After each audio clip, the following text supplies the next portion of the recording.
Today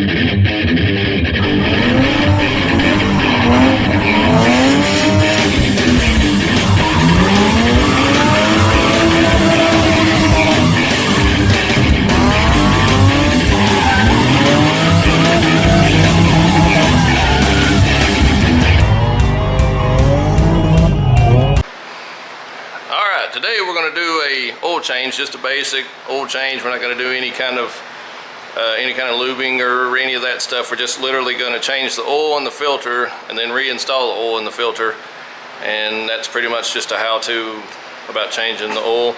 And again, this is a 99 F250 Super Duty V10, and it's the four-wheel drive. I don't think there's any difference in as far as the filters or anything, but when it comes to some of the videos we do, keep in mind what particular vehicle I'm working on, because it may be different on your application. So if I'm installing, let's say, a starter, alternator, anything of that nature, it may be different on your application. So be for certain, if you watch my video and you try to replicate what I'm doing with your vehicle, and if it's something different, it may not go on the same. It may be a completely different install. So kind of keep that in mind, of what video that we're, what install we're doing. So, and if you don't know, if I fail to mention, which I shouldn't fail to mention, I should be able, to get your information on that, just message me or comment on the video. And if not, I should put in the description what vehicle it is. Just kind of throwing that out there. Be for certain which vehicle you're working on is matching what I'm doing if you're using my video for any kind of instructional purposes. So with that being said, all right, here we go. Okay, so on an oil change, a lot of people would just go to the parts store and say, hey, I'm doing an oil change on so-and-so vehicle. Pretty straightforward. Okay, let's say it's a new employee and they're not 100% certain, or if let's say this is a V10 and a V8 takes a different size filter. Well, if they, oh, it's a Ford truck, whatever, and you said F250 Super Duty, let's say they thought you said F150, which I think it's the same filter, but let's say it does take a different filter, and they punch in, they think they know, they punch in the wrong vehicle, and they give you the wrong oil filter, and you only have one vehicle. All right, so you dump the oil out of your vehicle, and you have the wrong oil filter. Well, now, if you've took your oil filter off, if you didn't damage it taking it off, you have to put that old oil filter back on. You have to put your new oil in your car with your old oil filter, and then you have to go back to the parts store and get the correct oil filter.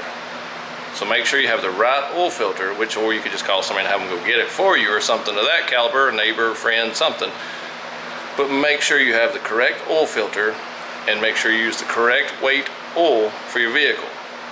Now, there'll be a million different brands, a million different weights, synthetic, conventional, semi-synthetic, high mileage. You may want to research your oil just a little bit, or talk to one of the parts store guys and, try to get somebody that knows what they're talking about, and kind of get with them to make sure you're on the same page with what you're trying to do. Because if you're trying to do this yourself, you need to do a little research on it. All right, that's the basics. That's the main thing right out of the gate, is just make sure you have the correct oil and oil filter, because you don't want to drain your oil if you can't put it back in because you have the wrong filter. Okay, all right, so now that that's out of the way, let's make sure I have the right oil filter, because I got those are all oil filters over on the shelf. So let me go dig through my oil filters. Let me make sure I got the right one, and then we'll go from there. Okay, for my particular application, it's the V10 Triton F250 Super Duty. It is, if it'll zoom in, S2. See the little red box at the bottom? Right there, it says S2. That is what I put in this one. Now there's going to be different brands. That number will be different according to the brand of oil filter. There is, a lot of times on the boxes, they will have, if I can get it to zoom in, a reference to show you other brands, their part numbers on them. So like the CarQuest, the Micro Guard, the Purelator, Fram, Motorcraft, Wix, it will give you the alternate number. It will give you the number that, you know, this being S2 for STP, this will be a PH2 in Fram, the brand, you know. So, and then CarQuest is 85372, so it gives you the alternate number according to your brand. And I use a lot of STP oil and oil filters on my, not just my regular cars, my work cars and all that stuff. Now I use different stuff on my BMW because it calls for, you know, they want you to use BMW or some higher quality oil. But I think I use Castrol Edge, the black label, in my BMW. You know, so it can vary. And there's going to be, if you're going to use synthetic, there will be a high mileage oil filter. So this oil filter, I think, is like maybe, it's showing 5,000 miles on the box, which that's in Spanish, I think. On this side is 5,000 miles on the box and the oil filter. So technically, you get away with 2 oil changes on the same oil filter if you're using 2,500 mile, you know, if that's what you're used to. Or if you're doing 5,000 on synthetic, this is still okay. So, you know, if you go any further than that, this filter, you're going to want to use a higher mileage filter, which they have those. So, all right, let's go to the next part of this. Okay, now, not all cars will have a canister style oil filter. When I say a canister style oil filter, this is a canister style oil filter, okay? So there's other styles of oil filters. There's going to be like a paper one, so you actually open a compartment, and it's what's inside this. It's actually a paper little deal, and you end up, that's your oil filter, and you change it.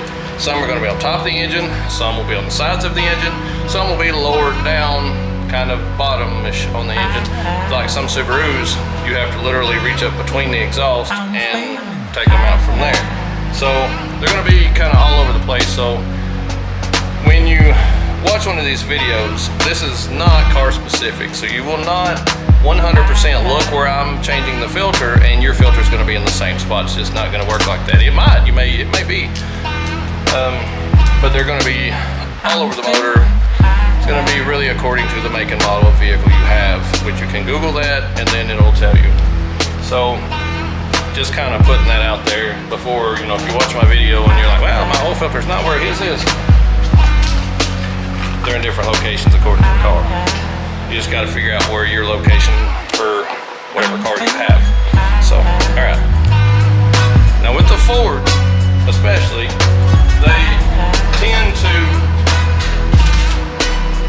the caps, the oil cap, tend to not want to let go. So what you end up having to do is when you get to the oil cap, which is here on the Ford, sometimes you have to get some pliers or something, which we're good here, and take the actual oil cap off.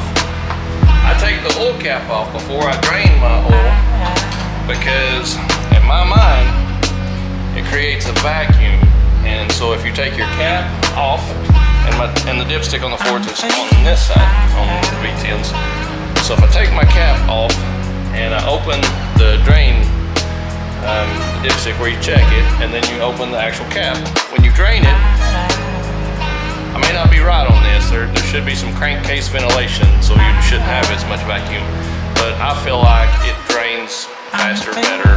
It may be all in my head, I don't know, but I feel better when I do it. It makes me, gives me that warm fuzzy feeling that it's draining as fast as possible, and I'm not waiting as long.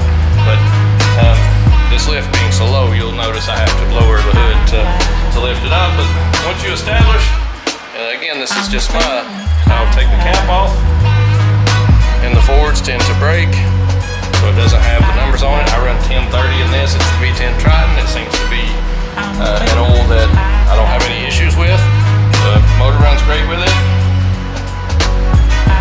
Every now and then I'll put some kind of additive, maybe some whatchamacallit, Lucas or something in it, or some kind of oil additive.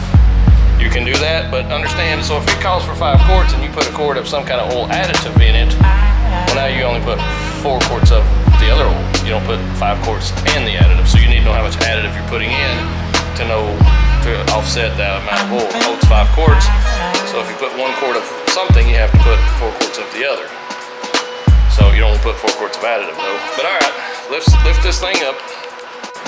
Okay, and I understand not everybody has a lift. I get that. I do. I'm gonna use it. So if you have to crawl on your car, that's just what you have to do. I apologize that I have a lift. There's many times I didn't have a lift, so I know your pain. That's why I'm apologizing. Get a lift if you can. I'm telling you, if you're not used to having a lift, get a lift. It'll make it a lot easier. All right, so the next thing we do is we actually hunt the drain plug. So once we get the drain plug, we locate it. We need to figure out what size it is and get ready to drain the oil. So that's the next step. Okay, this lift I have to get on one knee because like it don't lift very high. The guy that owned the building before me was like 3 foot tall and done transmission work. I have to like get on my knees on the truck. Okay, so there's a drain plug for oil. You have to be super careful because there's a drain plug for your transmission. Okay, so you need to, if you're not real familiar with vehicles, you need to make sure you don't get the wrong plug. It's still, if you drain your transmission fluid, it's still the same. You can change it. You know, you can always add more, put your transmission fluid back in. It's no big deal. But you probably aren't trying to do that right now, so because you're watching an oil change video. All right, so for us, our drain plug is here, the bottom of our oil pan out this way, and our oil filter is right beside it. So we can drain our oil from our oil filter and our oil pan at the same time. So that's a plus for this vehicle. All right, so now we need to figure out what size this is. All right, so that's to be maybe 17 maybe. All right, let me go find something and we'll start taking it loose. Okay, so it was a 17. I got a ratchet wrench, and what I suggest, if you don't know your sizes, take a couple of wrenches with you, especially if you don't have a lift and you're crawling under it. Take you a couple of different sizes and just save yourself some running back and forth, or have somebody with you and have them hand you the tools. So here I have a adjustable drain pan. I'll show you this just a second. And sometimes they're on there. Make sure you go the right way. Lefty loosey, righty tighty. Figure out a method there. So this oil tank I have is this deal. It's got an adjustment right here that I can take it loose and I can lift it and I can go where I need to be, and I can tighten it back down and that'll leave it up here. Okay, so now we'll bring you up here with us.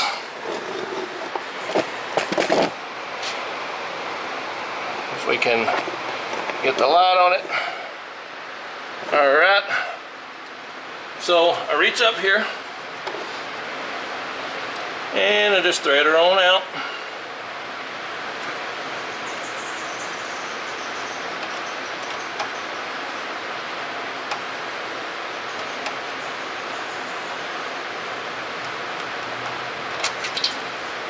You want to hang on to your oil filter or your oil plug if you can. It's okay if you don't. You just don't want to have to fish out of the bottom of your oil.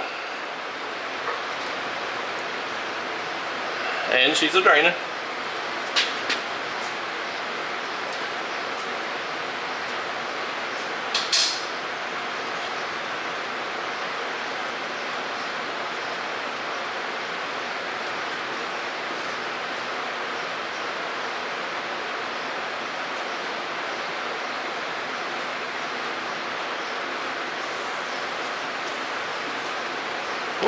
Okay, so we're going to let that drain for a little while.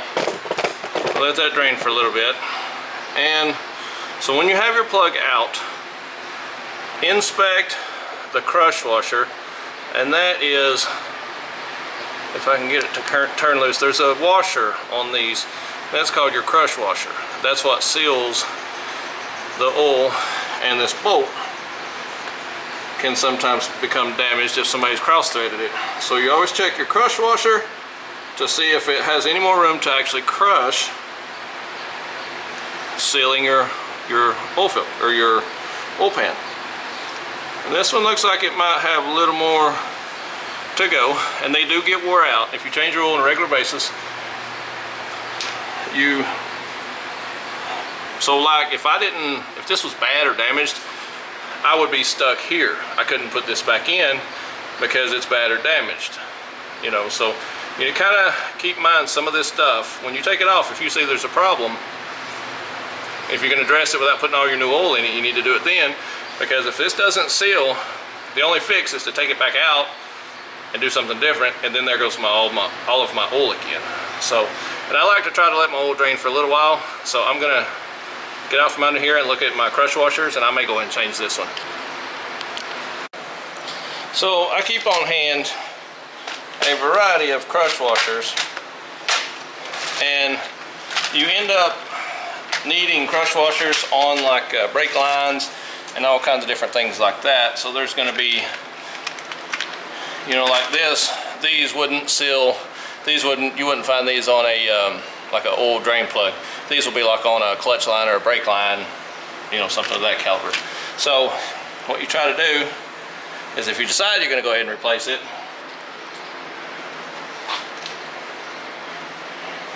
and sometimes you have to change the bolt too, and I have an assortment of bolts too, but this bolt's still good. So you try to get this deal off of there. Let me find something before I cut myself. Need to make sure I find one that will fit.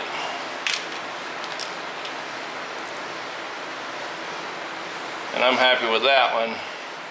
So you see the difference in this one and that one. See how tight that one fits around there and how much room that is? So when that crushes, this one will actually squeeze in like that. So we'll take this one off. Okay, so I was able to get it bent back in a manner where it would actually just unthread off of here. So this being aluminum, it shouldn't be a super crazy ordeal.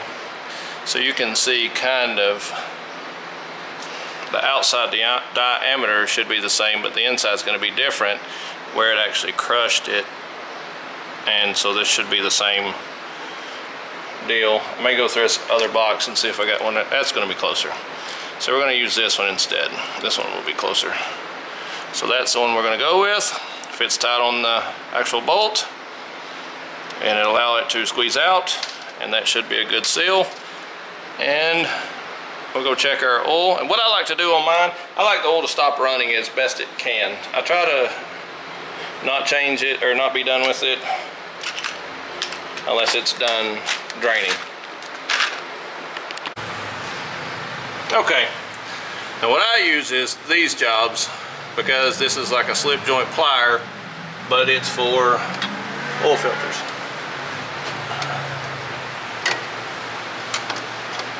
And most of the time it'll fit about any of them. And you can see it's still dripping just a hair. So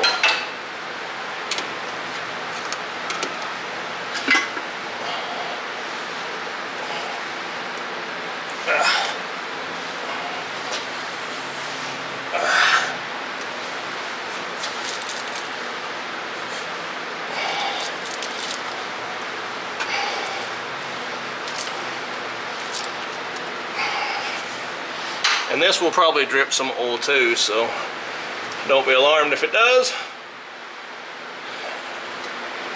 which they generally do.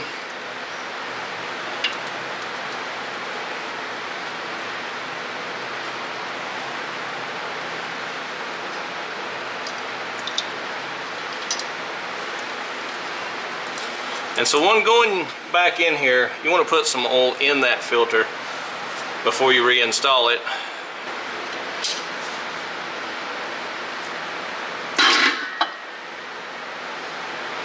And there will be some oil come out of that too. Alright, so I topped my oil filter off.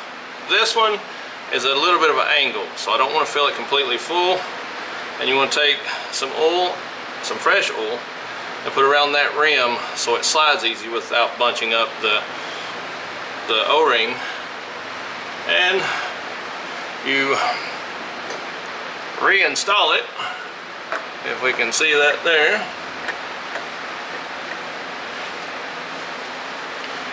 And oil gets everywhere, so have you some rags handy. So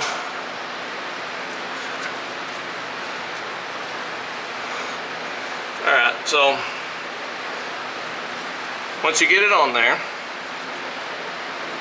I got it spun up to where it's kind of snug, and you just give it a little something. That's it. You don't go any tighter than that.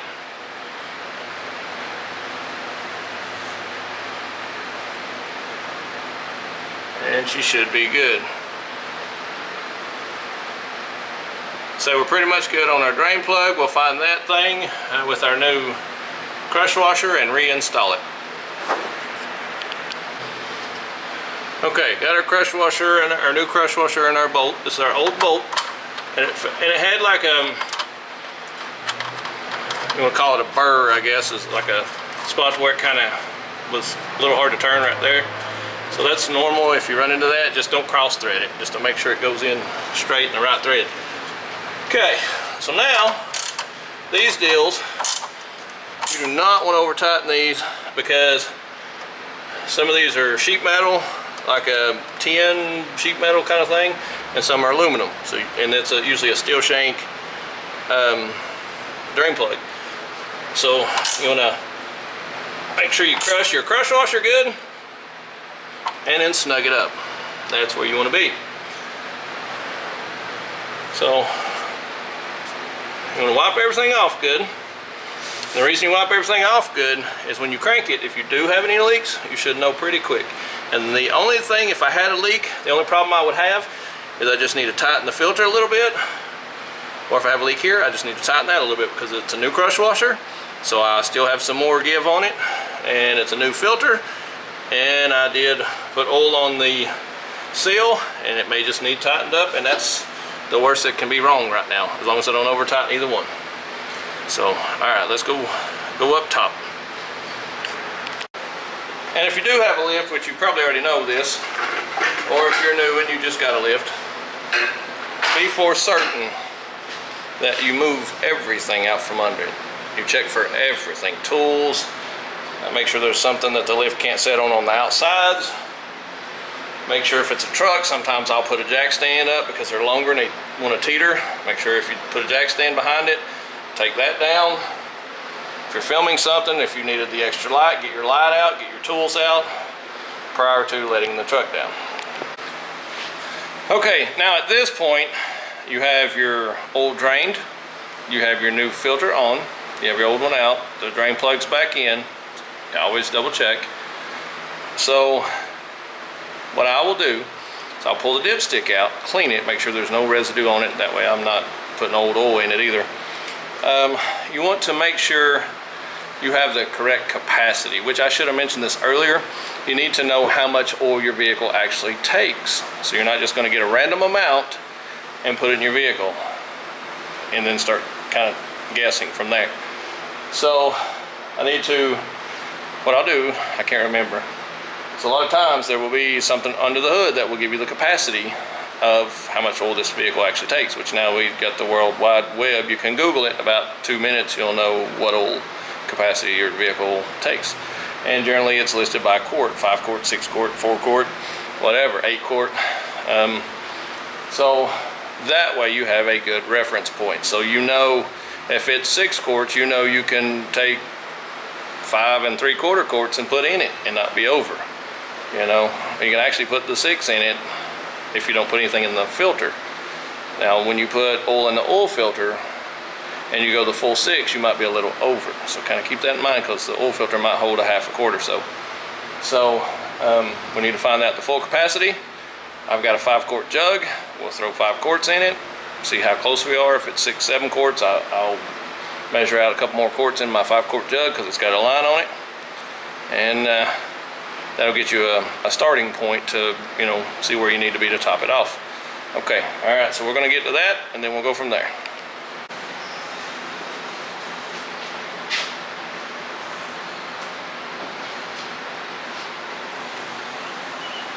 and you'll probably get oil everywhere.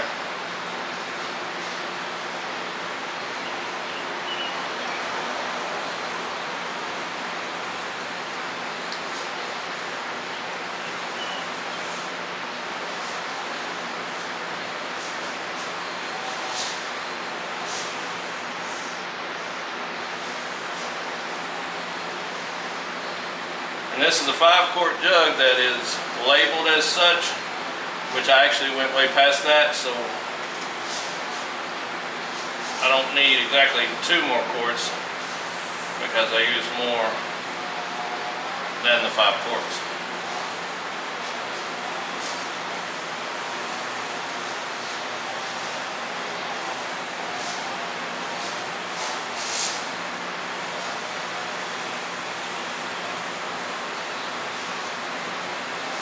And at a quick glance, I will actually look down and check, make sure I don't have any leaks while I'm getting my other 2 quarts situated. And if you're outside the vehicle, or if you have somebody with you, you can actually have them watch for oil leaks during this process. When you crank it, let it run for just a second and shut it off. You can look for leaks too during that or after, and that'll kind of let you know if you need to do anything at that point.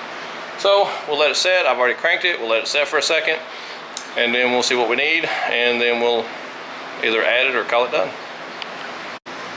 Okay, I checked it that time right there, and that's once. I only checked it once. And so the contents that were left in the jug, wherever I put the jug,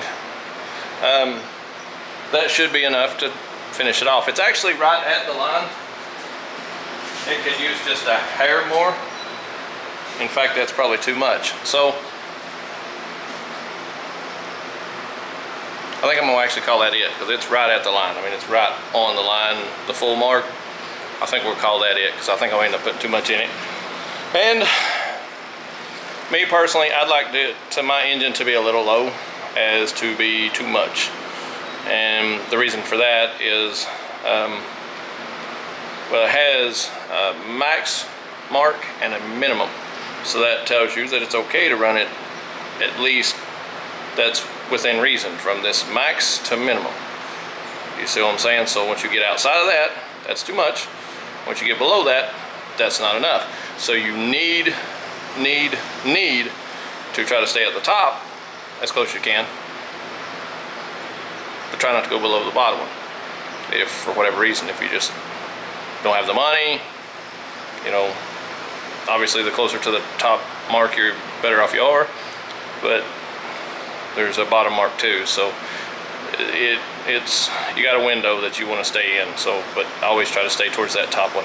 So, and that's pretty much a standard oil change.